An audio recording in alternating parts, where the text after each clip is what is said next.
Hi hello. നമ്മളിന്ന് മഹാബലിപുരം കറങ്ങാൻ പോവാണ് കേട്ടോ. അച്ഛനും അമ്മയൊക്കെ വന്നിട്ടുണ്ടായിരുന്നു നാട്ടിൽ നിന്ന്. അവര് പോയിട്ട് രണ്ടാഴ്ചയായിട്ട്, തിരിച്ചു പോയിട്ട് രണ്ടാഴ്ച കഴിഞ്ഞു. ഞാൻ വീഡിയോ ഇടുന്നേ ഉള്ളൂ. അമ്മാളിന് പിന്നെ ക്യാമറ കാണൊന്നും വേണ്ട, ആള് നടക്കുന്നത് തന്നെ ഡാൻസ് കളിച്ചുകൊണ്ടാണ്. ഫുൾ ടൈം ഈ കുട്ടിക്ക് ഡാൻസ് നടക്കുകയില്ല, ഇരിക്കുകയില്ല, അവളുടെ കാലും കൈ വെറുതെ ഇരിക്കില്ല കേട്ടോ. ഇങ്ങനെ ഡാൻസ് കളിച്ചുകൊണ്ടേ നടക്കും. അപ്പൊ നമ്മളിപ്പോ സീഷോർ ടെമ്പിളിലോട്ടാണ് പോണേ കേട്ടോ. ഒരു വൺ ഡേ ഔട്ടിങ്, ഫുൾ കറങ്ങാൻ പറ്റിയിട്ടുള്ള സ്ഥലമാണ് മഹാബലിപുരം. കാരണം ഒരുപാട് സ്ഥലങ്ങളുണ്ട് കാണാൻ. നമ്മളിപ്പോ നേരെ പോണത് സീഷോർ ടെമ്പിൾ എന്ന് പറഞ്ഞിട്ടുള്ള ടെമ്പിളിലാണ്. അവിടെ അതിന്റെ ചുറ്റുഭാഗം ഇങ്ങനെയാണ് കേട്ടോ. ഒരു കറക്റ്റ് ഒരു ടൂറിസ്റ്റ് പ്ലേസ് ആണ്. ടൂറിസ്റ്റ് പ്ലേസിൽ ഇങ്ങനെ വിൽക്കാനുള്ള കടകളും അതൊക്കെ ഉണ്ടാവുമല്ലോ. അതിന് ഫ്രണ്ടിൽ തന്നെ രണ്ട് ഗേറ്റ് കടന്ന് നമ്മൾ ചെല്ലുമ്പോൾ തന്നെ രണ്ട് ലോൺ ഉണ്ട്. സൈഡിൽ നല്ല ഗ്രാസ് ഉള്ള അടിപൊളി ഫോട്ടോസ് ഒക്കെ എടുക്കാൻ പറ്റിയിട്ടുള്ള ഒരു ലോൺ ഉണ്ട്. അത് കഴിഞ്ഞ് നമ്മൾ ഉള്ളിലോട്ട് കയറി നടന്ന് വേണം ഈ സീഷോർ ടെമ്പിളിലോട്ട് പോവാൻ. സീഷോർ ടെമ്പിൾ മാത്രമല്ല, ഇവിടെ ഒരുപാട് ഹിസ്റ്റോറിക്കൽ പ്ലേസസ് ഉണ്ട് കേട്ടോ. നല്ല ഭംഗിയുള്ള സ്ഥലങ്ങളുണ്ട്. ഞാൻ വഴിയെ ഓരോന്ന് കാണിച്ചു തരാം. അപ്പൊ ഈ സീഷോർ ടെമ്പിളിലേക്ക് ഇതേ കടക്കണമെങ്കിൽ നമ്മൾ ഇങ്ങനെ ചുറ്റി കറങ്ങിയിട്ട് വേണം അങ്ങോട്ടേക്ക് എത്താനായിട്ട് കേട്ടോ. അത്യാവശ്യം നടക്കാനുണ്ട്. ഞാനിങ്ങനെ നടന്ന് അവര് ഫ്രണ്ടിൽ പോയിട്ടോ, ഞാനിങ്ങനെ വീഡിയോസ് ഒക്കെ ഇങ്ങനെ എടുത്തിട്ട് വരികയാണ്. ഇതിന് ചുറ്റും കടലാണ്. ഒരു ഭാഗം മാത്രമേ കരയുള്ളൂ, ബാക്കി അതിന്റെ ഫുൾ കടലാൽ ചുറ്റപ്പെട്ട ഒരു അമ്പലമാണിത്. അപ്പൊ ഞാനിങ്ങനെ നടന്ന് ഇങ്ങനെ വരുമ്പോ ഇവര് കുറച്ച് കഴിഞ്ഞപ്പോ അവിടെ നിന്നേക്കണം. അപ്പൊ അതെന്താ സ്ഥലം എന്ന് വെച്ചിട്ട് ഞാൻ നോക്കിയതാണ്. അടിപൊളി. ദേ ഇതാണ് അവർ നോക്കിക്കൊണ്ട് കേട്ടോ. ഞാനും അത് കണ്ടപ്പോ സ്റ്റക്കായി. അവിടെ എന്ത് രസാലേ.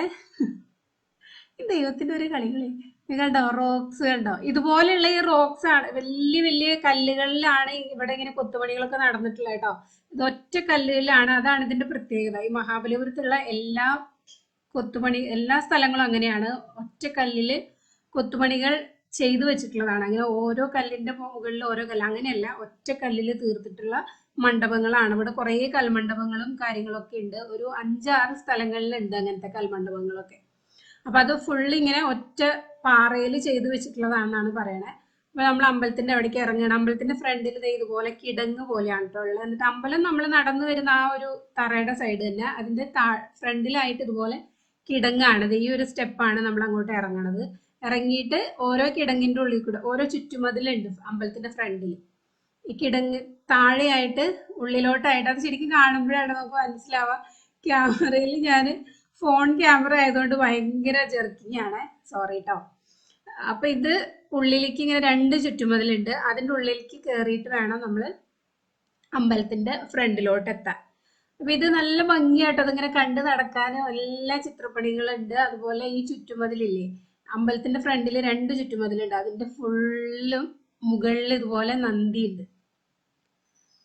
അപ്പൊ ഏട്ടൻ ഇവിടെ ഫോട്ടോ എടുക്കാന്ന് പറഞ്ഞിട്ട് ഇവിടെ നമ്മൾ ഇങ്ങനെയുള്ള സ്ഥലങ്ങളിലൊക്കെ വന്നു കഴിഞ്ഞാൽ കാണുന്നതിനേക്കാൾ കൂടുതൽ ഫോട്ടോസ് എടുക്കാനായിരിക്കും എല്ലാവർക്കും ഇഷ്ടം. ഫോട്ടോസും വീഡിയോസും ഒക്കെ എടുക്കാൻ. അപ്പൊ അച്ഛമ്മയും അപ്പൂപ്പയും മക്കളൊക്കെ ആയിട്ട് നിന്നിട്ട് ഫോട്ടോസ് എടുക്കുകയാണ്. എല്ലാവരും അങ്ങനെ തന്നെയാണ്, നമ്മളും അങ്ങനെ തന്നെയാണ്. ഫോട്ടോസ് എടുക്കുന്നതിലാണല്ലോ എല്ലാവരുടെയും ശ്രദ്ധ ഉണ്ടാവും. അതേ കണ്ട തകൃതിയായിട്ട് ഫോട്ടോസ് ഇഷ്ടമാണ്. ചുറ്റുമതിലില് നിറച്ച് നന്ദിയാണ് കേട്ടോ. കണ്ട അതിലൊക്കെ ഇരുന്നിട്ട് ഇങ്ങനെ ഫോട്ടോസ് എടുത്തോണ്ടിരിക്കുകയാണ് എല്ലാവരും. കാണുന്ന കാഴ്ചയിലേക്ക് കൂടുതൽ ഫോട്ടോസ് എടുക്കാനുള്ള താല്പര്യമാണ് ഇപ്പൊ എല്ലാവർക്കും. ഈ സ്മാർട്ട് ഫോൺ വന്നതിന്റെ ഒരു മാറ്റല്ലേ. അപ്പൊ നമ്മൾ അമ്പലത്തിലേക്ക് കയറി. അമ്പലത്തിലേക്ക് അങ്ങനെ കയറാനോ അങ്ങനെ പൂജയും കാര്യങ്ങളോ ഒന്നും ഇല്ല കേട്ടോ. നമുക്ക് ജസ്റ്റ് ഇതിങ്ങനെ ഈ കൊത്തുപണികളൊക്കെ കണ്ടു പോവാം. ഇങ്ങനെ കാഴ്ച മാത്രമേ ഉള്ളൂ, അല്ലാതെ അങ്ങനെ ആരാധനയൊന്നും എവിടെയും ഇല്ല, ഒറ്റ അമ്പലത്തിലും ഇല്ല. അപ്പൊ ഇവിടെ ശിവനും പാർവതിയാണ് കേട്ടോ. അതിങ്ങനെ നോക്കുമ്പോ ശരിക്കും കാണുന്നില്ല, ഈ ക്യാമറ സൂം ചെയ്തിട്ട് നോക്കിയപ്പോഴാണ് കണ്ടത്. ശിവനും പാർവതിയാണ്. മടിയിൽ ഇതേയും കണ്ട മടിയിൽ ഒരു കുഞ്ഞി ഗണപതിനെ കാണുന്നുണ്ട്. മുരുകനെ കാണുന്നില്ല, അതെന്താന്ന് അറിയില്ല. പുറകിൽ ഇങ്ങനെ കാവൽ നിൽക്കുന്ന ഭടന്മാരെയാണ് കാണുന്നത്. മടിയിൽ ഒരു ഗണപതി മാത്രമേ ഉള്ളൂ. മുരുകൻ എവിടെ പോയോ എന്തോ. നോർത്തിലാണ് സാധാരണ മുരുകൻ ഇല്ലാത്ത, ഇവിടെ സൗത്തിലൊക്കെ മുരുകൻ ഉണ്ടായിരുന്നു.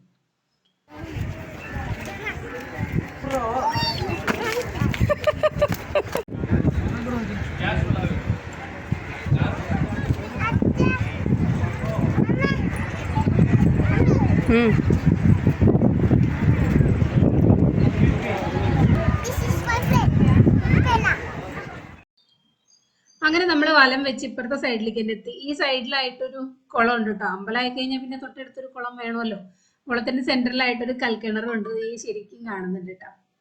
അപ്പൊ ഇപ്പൊ മഴ ഇല്ലാത്തതുകൊണ്ടായിരിക്കും വെള്ളം അധികം ഇല്ല. മഴ തുടങ്ങിയിട്ടേ ഉള്ളൂ. അപ്പൊ നല്ല മഴയുള്ളപ്പോൾ ചിലപ്പോൾ ഫുൾ വെള്ളം കാണുമായിരിക്കും. ഞാനും ആദ്യമായിട്ടാണ് വരുന്നത്, അതുകൊണ്ട് മുന്നേ എങ്ങനെയായിരുന്നു എന്നുള്ളത് അറിയില്ല. അപ്പത്തേ ഇതിന്റെ സൈഡിലായിട്ടൊരു ഒരു ശില്പം കാണുന്നുണ്ട്. അപ്പൊ ഞാൻ വിചാരിച്ചു അത് ആനയാന്ന്. അപ്പൊ ഞാനും ഏട്ടനും കൂടെ തർക്കിച്ചുകൊണ്ടിരിക്കുക. ഞാൻ പറഞ്ഞത് ആനയാന്ന്, ഏട്ടൻ പറഞ്ഞത് ആനയല്ല, ഇത് കാല് കണ്ടോ അത് പന്നിയാന്ന്. അച്ഛമ്മയും അപ്പൂപ്പനും ഫ്രണ്ടിൽ പോയി നോക്കി, ശരിയാണ് അത് പന്നിയായിരുന്നു. ഞാനത് ആനയാന്ന് പറഞ്ഞുകൊണ്ടിരിക്കുകയായിരുന്നു.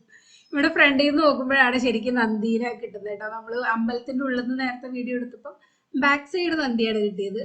ഇവിടെ നിന്ന് എടുക്കുമ്പോഴാണ് നന്ദിയുടെ ഫ്രണ്ട് സൈഡ് കാണാൻ പറ്റുന്നത്. അങ്ങനെ നമ്മൾ അമ്പലം ഒന്നും കൂടെ കറങ്ങിയിട്ട് പുറത്തേക്ക് ഇറങ്ങിട്ടോ. ആ നടന്നു വന്ന ക്ഷീണം ഈ ലോണിൽ ഇരുന്നിട്ട് തീർത്തു. നല്ല ഗ്രാസ് ഒക്കെ ആയതുകൊണ്ട്, ഗ്രീൻ ഗ്രാസ് ആയതുകൊണ്ട് ഫോട്ടോസ് എടുത്ത് നല്ല ഭംഗി ഉണ്ടാവും. അപ്പൊ പിള്ളേരെ നിർത്തിയിട്ട് 1-2 ഫോട്ടോസ് ക്ലിക്ക് ചെയ്തു.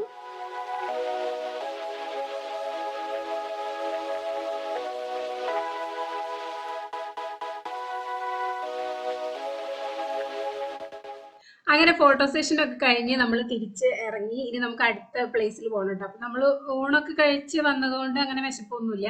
ഞങ്ങൾ അടുത്ത സ്ഥലത്തേക്ക് പോകണം. അടുത്തതെന്ന് പറയുന്നത് ലൈറ്റ് ഹൗസിലേക്കാണ് പോണേ. ഇവിടെയാണ് കൂടുതൽ കാണാനുള്ളത് കേട്ടോ. ലൈറ്റ് ഹൗസിന്റെ അവിടെയാണ് കൂടുതൽ മോണ്യുമെന്റ്സ് ഉള്ളത്. ഈ മഹാബലിപുരം എന്ന് പറയുന്നത് ഒരു പ്ലേസ് ആയിട്ടല്ല, group of monuments at Mahabalipuram എന്നാണ് യുനെസ്കോ ലിസ്റ്റിൽ തന്നെ പേര് വന്നിട്ടുള്ളത്. ഈ എല്ലാ കൽമണ്ഡപങ്ങളും അങ്ങനെയുള്ള എല്ലാ സ്ഥലങ്ങളും കൂടിയാണ് മഹാബലിപുരം ഫേമസ് ആയിട്ടുള്ളത് കേട്ടോ. അപ്പൊ ഇപ്പൊ നമ്മൾ പോണത് മഹിഷാസുര മർദിനി മണ്ഡപം എന്ന് പറയുന്ന സ്ഥലമാണ്. അതിന്റെ മുകളിൽ ഒരു അമ്പലം കൂടി ഉണ്ട്. അപ്പൊ അത്യാവശ്യം നടക്കാനുണ്ടായിരുന്നു. ഞാൻ ക്ഷീണിച്ചു, ഇവർക്കൊന്നും ഒരു ക്ഷീണവും ഇല്ല. വയ്യണ്ടായ നമ്മള് ഇല്ല അക്കു വയ്യണ്ടായടാ. അതെന്തേ? ഏട്ടൻ മുന്നോട്ട് വന്നിട്ടുള്ളത് കൊണ്ട് കയറണോ വേണ്ടയോ നോക്കിയിട്ടിരിക്കുകയായിരുന്നു. പിന്നെ ഞങ്ങൾ എല്ലാവരും കയറിയ കാരണം ആളും കൂടെ കയറി. ഞാൻ കണ്ടോ അവിടെ നിന്നിട്ടൊക്കെയാണ് വരുന്നത്. പിള്ളേർക്ക് അമ്മയ്ക്കൊന്നും ഒരു പ്രശ്നമില്ല, അമ്മയൊക്കെ സുഖമായിട്ട് കയറുന്നുണ്ടായിരുന്നു. എന്റെ കാലം വെച്ച് എനിക്ക് കാലിൽ ഇത്തിരി പ്രശ്നമുള്ളത് കൊണ്ട് നടന്നു വരാൻ ഇച്ചിരി പാടായിരുന്നു. അങ്ങനെ കയറി പക്ഷെ കാണുമ്പോ ഈ ഭംഗി കാണുമ്പോ അങ്ങ് കയറി പോകും കേട്ടോ. അങ്ങനെ നമ്മൾ മുകളിലെ അമ്പലത്തിന്റെ അവിടെ എത്തിയേ. അതിന് ചുറ്റും കാണുമ്പോ ശരിക്കും പേടിയാവും കേട്ടോ. കമ്പി ഉള്ളത് കൊണ്ട് നടക്കുന്നതാണ് കണ്ടോ.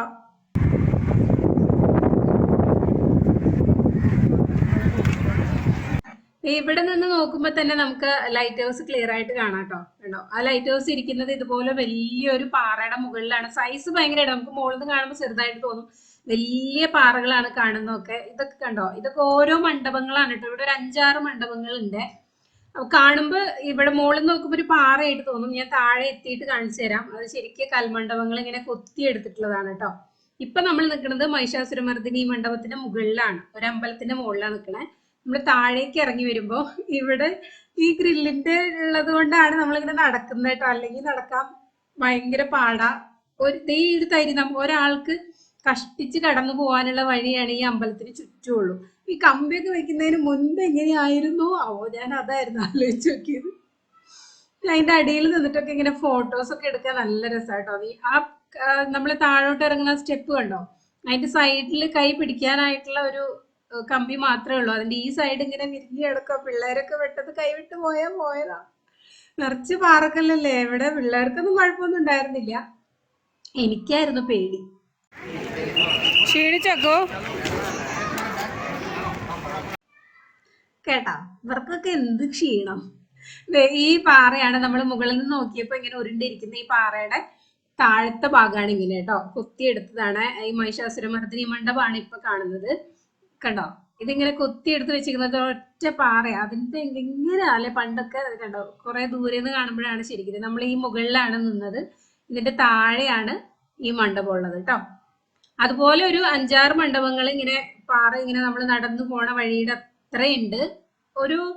നമ്മൾ ഇവിടുന്ന് അങ്ങോട്ട് കടക്കുമ്പോ പിന്നെ കാണുന്നത് ലൈറ്റ് ഹൗസ് ആണ് കേട്ടോ. ഇതേ കണ്ടോ, നമ്മൾ അങ്ങോട്ടാണ് പോണത്. ലൈറ്റ് ഹൗസ് പിന്നെയും കയറാനുണ്ട്. നമ്മളിപ്പോ ഈ അമ്പലത്തിന്റെ മുകളിലേക്ക് കയറി അത്രയും അതിന്റെ മുകളിൽ കയറാനുണ്ട്.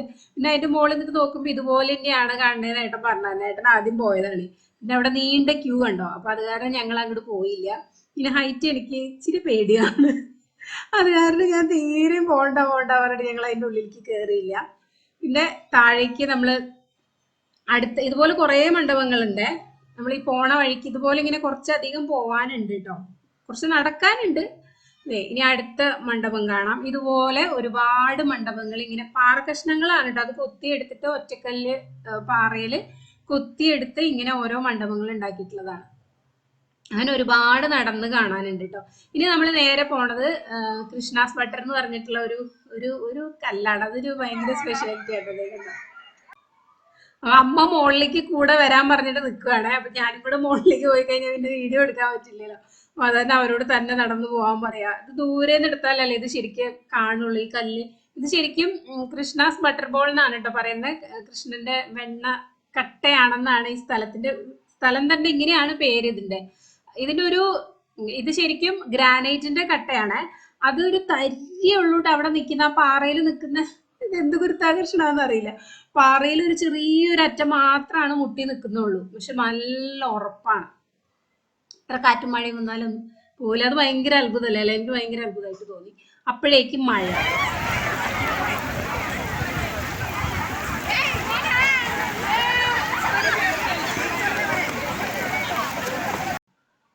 കണ്ട അപ്പോഴേക്കും മഴ. ഇവിടെ മഴ തുടങ്ങിയ സീസണാണ് കേട്ടോ. ഈ ഒക്ടോബർ നവംബറൊക്കെ ആകുമ്പോഴാണ് മഴ പെയ്യുന്നത്.